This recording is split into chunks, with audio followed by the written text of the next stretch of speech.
ملګرو داسې کار دی په ګل تغبې کې زما ښکلې ښار دی تغبې ته وګورئ په مخامخ چې کوم د بابا هوټل دی کې چې اوس کو دلته نیر په غاړه باندې کېناستو محترم مشران دي او صدر صاحب دی محترم ما ډېر ګران دی ځکه ترجیح ما نه پېژنم خو ډېر ډېر وخت نه پېژنم ما لکه پښتو سوشل میډیا په ذریعه باندې که نه او لکه ما سرجي پېژندلی دی او دوی کتابونو په ذریعه باندې او سرجي په دا کې پروګرام و کوم ځای کې په دې تالاو کې جاوید سنجي پام کې تاسو نه اتل کې انټرویو اخیستله هغه ډېر مخکې که نه خو د هغه وخت نه هغې یو څو کاله وشي هغې غالبا د کینیډا دپاره څه پروګرام ریکارډ د کینیډا دپاره هغوی پروګرام و اتل صاحب محمد خان هم راوستی او اتل مومن ده اتل مومن صاحب نو هغوی راوستي دا وخت ته دې تاسو لکه دغه کېږم ډېر وخت کېږي هلکه تا ته بلکل حافظه دې قوي ده ماشاءالله نور خبره خیر دی الله فضل بالکل خیر دی زم کنه چې زمونږ تخبیر د ټولنه دا رجسټر نه کنه د دې لپاره یو کوشش شوی او د دې د رجسټریشن لپاره چې کومه لوازماتو هغې باندې شوروم شوی و خو دا ډېر ګران کاري دا خپلواک صاحب نه دی عزت ماما خپلواک صاحب هغه هم او دویمه خبر دا دې لپاره چې دې ټولنې کم کارونه کړي دي چې کومې رسالې چاپ کړي لکه د وطن رسالې د 2009 نه 2014 پورې زه ایډیټر وم پېښور نه چې به کومه وتله او کومه د تخبیر رساله وه بله خو بس هغه خبره بیا لکه څه نور ریکارډ ځکه چې رجسټریشن دپاره ریکارډ هغې غواړي هغه څیز بیا په وجه باندې دغه شو ناکامه شو او دویمه خبر دا چې دا رجسټریشن کول نه دي دا مونږ د هغه رسالې هم کول خو د هغې لپاره دومره ګران کار دی دونه که نه او کیدای شي په مستقبل کې دا روان وخت کې دا وشي بس حکومت ته زموږ هم خاص چې موږ ترې لږ پام وکړي چې زموږ په تغبه کې دا سپېڅلي مشران دي چې ډېر د پخوا نه سرجي د پښتو ژبې دپاره کار کوي او دا ټولنه خو د کال 1960 نه را روانه 1960 نه را روانه ده او دویمه خبره دا ده زما په خیال چې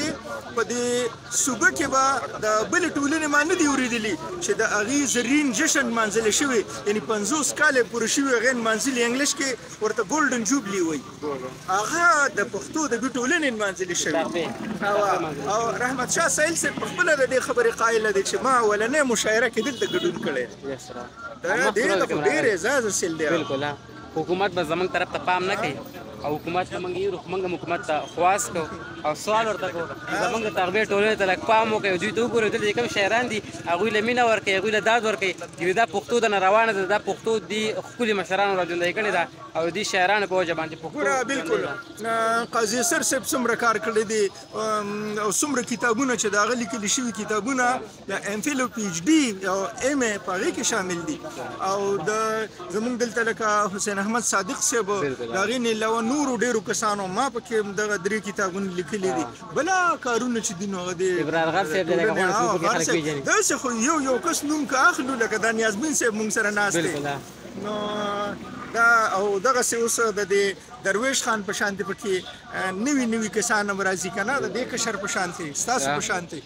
دا به انشاءالله ډېره ښه روانه بالکل او بس الله یې سبحي توفیق راکړي چې پښتو ژبې دپاره د پښتو قام دپاره موږ ګټه راوړو او دا پښتون دا وطن موږ آباد کړو د پښتو شعر په ذریعه باندې او د پښتو غزل مونږ خو مشران یو خو اوس چې کوم دی نو وار ستاسو د کشرانو دی تاسو موږ ته لار سیده کوئ موږ به په هغه لار باندې ځکه چې زمونږ په نسبت ستاسو توان ډېر دی مونږ به لارښودنه کوو تاسو به منډه وهئ او سرجي مشران وایي که نه د پښتو شعر په ذریعه باندې کومه ګټه ترلاسه کېږي که نه لکه اوس منیر بونیره صاحب وایي سپي سپرینو وایي که ژوند ته وایي دغه وایي عبدالرازق صاحب ما به کومه ګناه وژنې خزانې ته خورې که زه خورم شعر وایي که نه نه یوه خبره ده کومه د پښتو شعر په ذریعه نه بلکې د هرې ژبې د شعر په ذریعه باندې چې کوم انقلابونه راغلي دي هغه تاریخ باقاعده لیکلی دي شعر په ذریعه باندې انقلابونه زموږ لکه پښتاني موږ د پښتو شعر لکه وړاندې کوو که نه بالکل هر قام له پکار دی چې د خپلې ژبې دغه ذخیره وساتي صدر صاحب دغه یو دوه شعر وایم چې د هر سوی د ښایست د مخه سره ځي نه مې خپېږي له دې ښاره نه مې زړه ځي د دې نورو خلکو خپله خوښه خو د یو سړي ته سوال وکړئ چې نه سرجي ته یې ډالۍ وي ما د یو چا دومره بې کچه انتظار کړی دی ما د ګړۍ د ستن د هر ټکا شمار کړی دی او تل مې د اوښکو په تسبو ذکر تیار کړی دی ما محبت په داسې ډول او سینګار کړی دی او تا د جومات د مقدسې څو نارې وهلي ما په بربنډو مخلوقاتو باندې کار کړی دی سرجي راته خوشحاله اوسي آباد اوسي سرجي ډېره مننه ډېره مهرباني لوی سړی